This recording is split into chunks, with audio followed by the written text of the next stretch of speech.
સમાચાર રાજકોટથી બકલાવા ચોકલેટમાંથી ઈયળ નીકળવાનો દાવો કરવામાં આવી રહ્યો છે।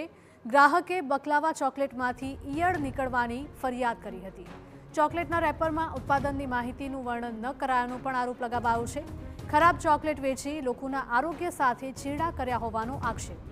ચોકલેટમાંથી અનેક ઈયળ નીકળી હોવાનો પણ વિડીયો વાયરલ થઈ રહ્યો છે।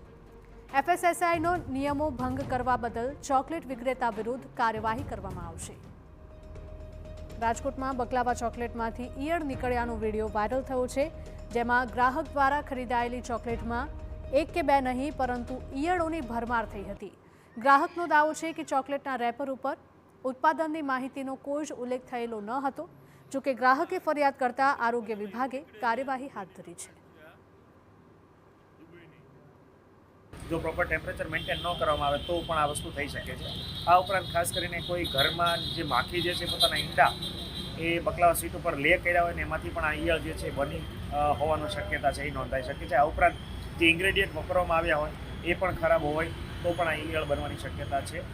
હાલમાં અમે આ બાબતે નોટિસ કરી છે અને જે રિટેલ સ્ટોર ખાસ કરીને આપના દ્વારા માહિતી મળી છે, અમુક પાન કોર્નર જે છે, પાન મસાલા વેચાણ કરતા કોર્નર જે છે તો દુકાનો છે ત્યાં વસ્તુ મળી રહી છે, તો અમારા ફૂડ ડિપાર્ટમેન્ટ દ્વારા આ બાબતે તપાસ છે કરવામાં આવશે।